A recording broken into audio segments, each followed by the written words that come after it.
وہاں پر میری آواز آ رہی ہے؟ کون ذمہ دار وہاں پر کون ہے؟ کسی کا نام لیا جا سکتا ہے خان صاحب کے علاوہ کوئی ہے وہاں؟ جی فواد، آپ کو میری آواز آ رہی ہے؟ فواد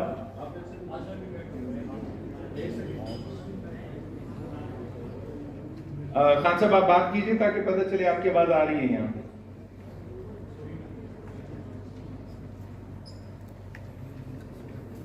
ہیلو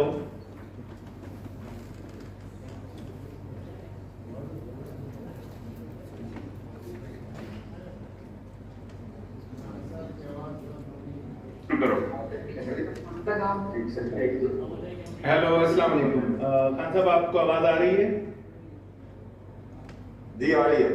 جی آ رہی ہے. جناب تو over to yourself. Okay اچھا جی، بسم اللہ الرحمن الرحیم. ایاک نعبد و ایاک نستعین. میں سب سے پہلے تو کے پی گورنمنٹ محمود خان آپ کا اور جتنے بھی اسپیکرز ہیں آپ کا پاکستان کی طرف سے شکریہ ادا کرنا اس لیے چاہتا ہوں کہ یہ بڑا اہم پاکستان کا مسئلہ اس وقت ہے، اور یہ اگر ہم نے اس کو صحیح معنی میں ایڈریس نہ کیا تو اس کے کانسیکوینسز بہت بڑے بڑھ سکتے ہیں پاکستان میں، اور اس ٹائم پہ جبکہ ہمارے معاشی حالات یہ بالکل برداشت نہیں کر سکتے.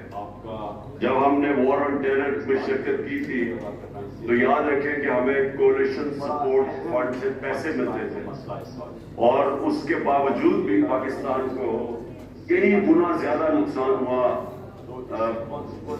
وہ پیسے ایک فریکشن تھے، یعنی جو پیسے سے کمپنسیشن ملی پاکستان کو وہ بالکل معمولی تھی کہ جتنا نقصان ہوا پاکستان کو اس جنگ میں شامل ہونے کا. تو میں پہلے تو تھوڑی سی بیک گراؤنڈ آپ کو بتا دوں تاکہ آپ کو سمجھ آ جائے کہ یہ جو 20 سال ہم نے جو امریکہ کی جنگ میں شرکت کی تھی اس کا پہلے وہ اس کی کیا وجہ تھی ہم نے شرکت کی، کیوں میں کہتا جا رہا تھا کہ ہمیں نیوٹرل رہنا چاہیے، ہمیں اس میں شرکت نہیں کرنی چاہیے، اور پھر اس کے اثرات جو ابھی تک پاکستان کے اندر. لیکن سب سے پہلے جب جنرل مشرف نے ساری پولیٹیکل پارٹیز کے ہیڈز کو بلایا، اور یہ مجھے یاد ہے 9/11 کے بعد امریکہ کے اوپر حملہ کیا، گردی کی، تو ہماری ذمہ داری ہے کہ ہم ان کو، اگر پاکستان میں وہ لوگ ہیں تو ہمیں ان کو امریکہ کے حوالے کرنا چاہیے. تو ادھر سے شروع ہوئی تھی، حالانکہ کوئی پاکستانی تو ملوث تھا ہی نہیں 9/11 میں. ادھر سے بات شروع ہوئی، اور مجھے افسوس سے کہنا پڑتا ہے کہ آج